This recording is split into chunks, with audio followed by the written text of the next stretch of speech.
السلام عليكم، مرحبا بكم معايا في فيديو جديد ووصفة جديدة. ان شاء الله الفيديو تاع نهار اليوم يلقاكم باحسن الاحوال. اليوم حبيباتي جبت لكم اروع وانجح واخف عجينة نقدر نستعملوها لجميع المملحات وبقوام خرافي. وهذه العجينة نقدر نقول لكم من انجح الوصفات اللي نعتمدها في حياتي كامل. وباش نديروا هاد العجينه حبيباتي عندي 2 كيسان تاع ماء يكون دافي، عندي ملعقه كبيره خميره الخبز وملعقه ممسوحه تاع السكر.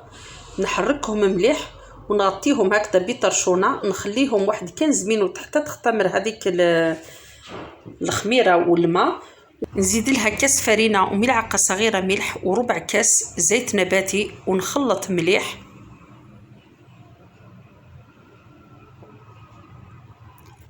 ومن بعد نزيد الفرينة ونصف كيس خميرة كيميائية. ولهنا بالنسبة للفرينة البنات نزيد حتى تتلم لي العجينة، بصح ما لازمش العجينة تجي قاصحة، لازم تجي تلتصق في اليد. نكمل نخلط العجينة تاعي. ولهنا حبيباتي عندي حبة تاع البيض، انا زدت البياض والصفر نخليه ندهن بها العجينة من الفوق. والسر اللي يخلي العجينة تاعي تجي هشة وتجي طرية هي المقادير، ما لازمش نخلطوا كلش ضربة واحدة،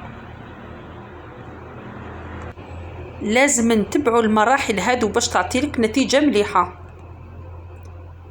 ولهنا بواسطة هذا الباتور نخلطها مليح باش تهوالي العجينة من الداخل، واللي ما عندهاش الباتور تخدم بيدها.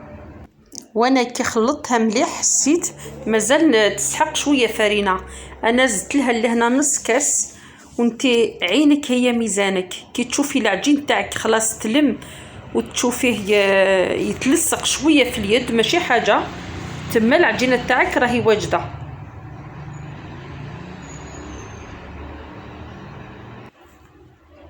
نكمل نلم العجين تاعي غير باليد حتى يعطي لي القوام اللي نحوس عليه.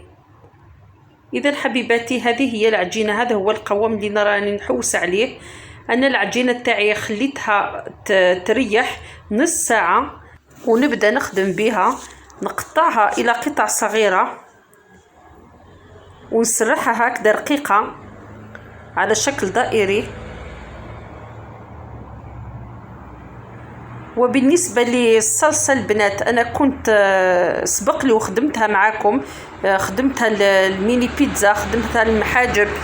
دخلوا الفيديوهات القدام ورايحين تسيبوها بطريقة سهلة وبسيطة. إذا حبيباتي نكمل نسرح كامل العجين اللي عندي ونديرها في سنيوة.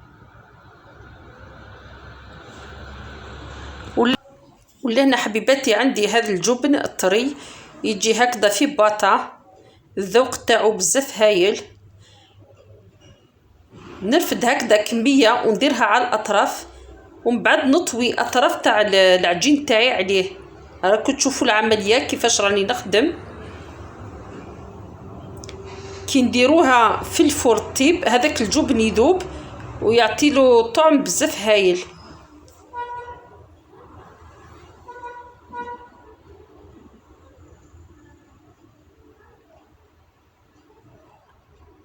نكمل كامل العجين اللي عندي نسرحه وندير له هكذا الجبن باش ندير لها الصلصه نديرها الطيب. صدقوني يا البنات هاد العجينه بزاف هايله ونقدر نستعملها لجميع المملحات. اللي حاب دير لي كورني ولا دير بيتزا بحجم كبير، لي سوفلي، تقدروا تستعملوا هاد العجينه وتجي طريه يا لو كانت بات تقعد ديما طريه وخفيفه. ولهنا ندير لها لاصوص هذه قلت لكم ولي الفيديوهات القديمه ورايحين تلقاوها. ندير كامل هاد لاصوص تاعي للبيتزا،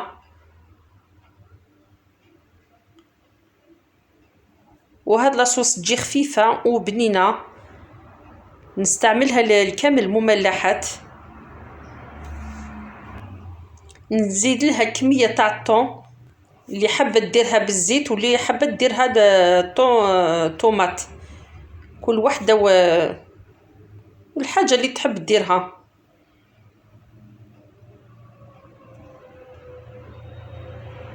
درت لها كمية لبس بها. ولهنا عندي أجبان، أنا درت شيدر. كل وحدة تستعمل الحاجة اللي متوفرة عندها في الدار، كل وحدة ومقدورها.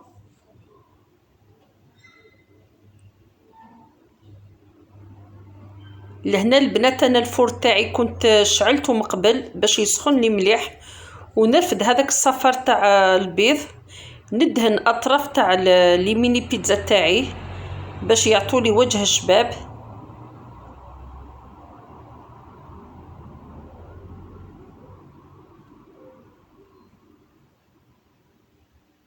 لازم ندهنوها مليح. اللي حابة دير سينوج ولا جنجلان على الأطراف دير لها. أنا خليتها كيما راهي، ما درت لها والو، دهنتها برك ودخلتها الطيب.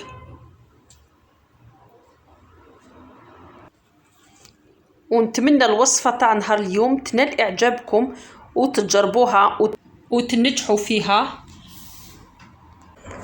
البيتزا تاعي ندخلها للفور الطيب، انا شعلتها من التحت ومن الفوق في نفس الوقت، واللي كان الفور تاعها ما تقدرش تشعله في نفس الوقت تشعلها من التحت، كي تستيبلها تعاود تشعلها من الفوق. اذا حبيباتي لي ميني بيتزا تاعنا راهم حاضرين، شوفوا الصورة تعبر على روحها، جو ما شاء الله خفاف وهشاش وطريين، وكما قلت لكم ما يريحوا حتى للصباح، يقعدوا ديما طريين. وما تنسونيش بلايك شباب وتعليق كيفكم حبيباتي. والسلام عليكم ورحمة الله وبركاته، إلى فيديو واحد آخر بإذن الله.